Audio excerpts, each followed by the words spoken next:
নমস্কার বন্ধুরা, আজকে ভাবছি সবাই তো কড়াইশুঁটির কচুরি খান। আমি ভাবছি আজকে কড়াইশুঁটির পরোটা বানালে কেমন হয় আপনাদের দেখাবো। তাই আজকে কড়াইশুঁটির পরোটা সমান সমান এক বাটি, এরকম ছোট বাটির এক বাটি প্রথমে আটা নিয়ে নিচ্ছি। এক বাটিতে একটু কম হবে মনে হচ্ছে বন্ধুরা, তাই জন্য আরেক বাটিও নিয়ে নিলাম। আটার সাথে অল্প ময়দাও মিশিয়ে নেব। আটা আর ময়দা, 2 বাটি আটা আর 1 বাটি ময়দা মিশিয়ে নিলাম। সামান্য ভাজা মশলা বানিয়ে নেব। প্যানটা গরম হয়ে গেছে, দিয়ে দিচ্ছি প্রথমে দুটো শুকনো লঙ্কা আর দিয়ে দেব ধনে আর জিরে। ধনে আর জিরেটা প্রায় ভাজা হয়ে গেছে বন্ধুরা, ঠিক আছে। মিক্সি জারে ঢেলে দিয়েছি, খুব সুন্দর গন্ধ বেরিয়ে গেছে।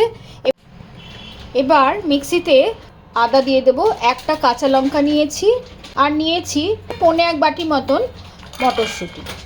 এটা দিয়ে দিচ্ছি। যদি আমার মনে হয় মটরশুঁটি কম মনে হচ্ছে, তাহলে আমি পরে আরেকটু মটরশুঁটি ব্লেন্ড করে নেব। আটা আর ময়দা ভালো করে মিশিয়ে নেওয়া হয়েছে একবার।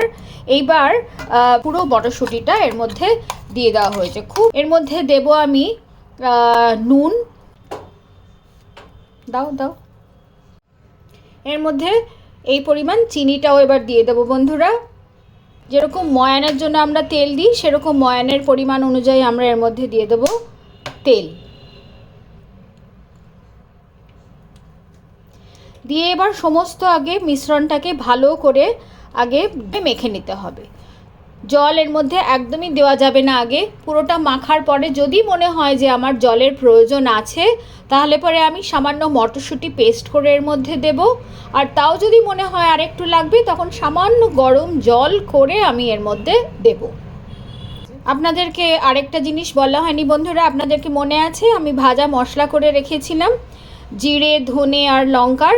এর থেকেও কিন্তু যতটুকু মশলা আমার লাগবে সেই মশলা বুঝে আমাকে দিতে হবে, কারণ আপনারা জানেন আমি অলরেডি এর মধ্যে একটা কাঁচা লঙ্কা দিয়ে মটরশুঁটি ব্লেন্ড করেছি, আর ওর মধ্যে শুকনো লঙ্কা ছিল। যে কেউ চাইলে শুকনো মৌরি এর মধ্যে ভালো করে ভেজে গুঁড়ো করে দিতে পারেন, তাতেও খুব ভালো টেস্টটা আসে। আমি দিয়ে দিচ্ছি এর মধ্যে ভাজা মশলা গুঁড়োটা দিয়ে এবার বাকি আটাটা ভালো করে এবার এটাকে চেপে চেপে ভালো করে মাখতে হবে। খুব বেশি পাতলা করার দরকার নেই, তবে জল যদি প্রয়োজন হবে তবে গরম জল দিতে ভুলবেন না, গরম জল দিয়েই মাখবেন। মাখা হয়ে গেছে বন্ধুরা। এবার হাতে সামান্য তেল নিয়ে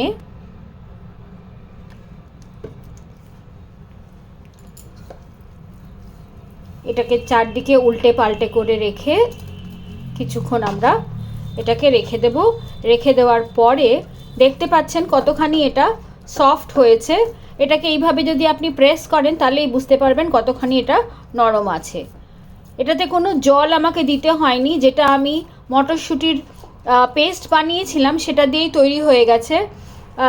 এটাকে আমি এবার এটা তুলে রেখে দিলাম। যখন এটাকে বানাবো একটু পরে, আধ ঘন্টা স্ট্যান্ডিং টাইম দিয়ে তারপরে আপনাদের দেখাবো কত সুন্দর পরোটাগুলো তৈরি হয়। চাইলে এতে দিয়ে আপনি পুরিও বানাতে পারেন, কচুরিও বানাতে পারেন, কিন্তু আমি বানাবো আজকে পরোটা। আপনার আটা একদম নরম করে মাখা আছে বন্ধুরা।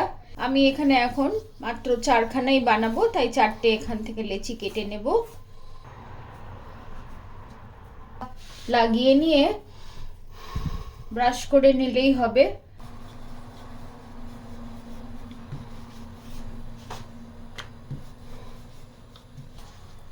তাওয়া গরম হয়ে গেছে বন্ধুরা, বসিয়ে দিয়েছিলাম তাওয়া গরম হয়ে গেছে। পরোটা দিয়ে দিচ্ছি।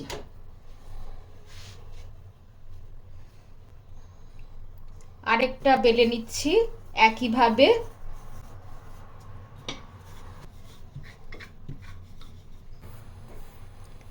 একটা দিক হয়ে গিয়ে আরেকটা দিক উল্টে দিয়েছিলাম।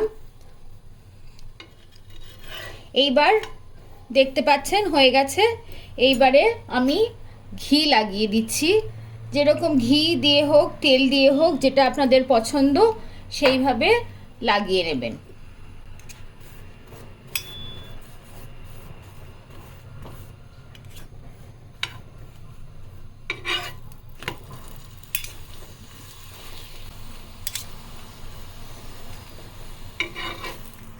রেডি হয়ে গেছে আমাদের। এইভাবে হয়ে গেলে পরে এটাকে নামিয়ে রাখবেন, এইভাবে নামিয়ে রাখবেন বা গরম গরম পরিবেশন করতে পারেন। একইভাবে আরেকটা পরোটাও আমার বেলা হয়ে গেছে, সেটাকে এবার তাওয়ায় দিয়ে দিলাম। এটাকেও এইভাবে সেঁকে তুলে নেব। একটা দিক হয়ে গেলে পরে ঘি দিয়ে দেবেন, এভাবে ঘি দিয়ে উল্টে নেব। দ্বিতীয় পরোটাও তৈরি হয়ে গেল বন্ধুরা। গরম গরম পরোটা আর সমস্ত তৈরি হয়ে গেছে বন্ধুরা। গরম গরম আলুর দমের সঙ্গে মটরশুঁটির পরোটা আর সঙ্গে এক টুকরো গুড় রেডি অ্যান্ড সার্ভড। খেয়ে দেখবেন বন্ধুরা, আপনাদের নিশ্চয়ই ভালো লাগবে। কড়াইশুঁটির কচুরি দিয়ে তো অনেকবার খেয়েছেন আলুর দমের সঙ্গে, একবার পরোটা দিয়ে ট্রাই করে দেখবেন। আমার মনে হয় আপনাদেরও খুব ভালো লাগবে। বানানো খুব সহজ, দেখলেন আপনারা সবাই। আমার সঙ্গে পাশে থাকবেন, কে কোথা থেকে বানিয়ে খেলেন আপনারা সেটাও আমায় জানাবেন। আমার সঙ্গে থাকবেন সবাই বন্ধুরা, সাবস্ক্রাইব করবেন চ্যানেলটা, তাহলে খুবই ভালো লাগবে। আর নতুন বছর আপনাদের সবার খুব ভালো কাটুক বন্ধুরা, সবাই সুস্থ থাকবেন, ভালো থাকবেন। নমস্কার।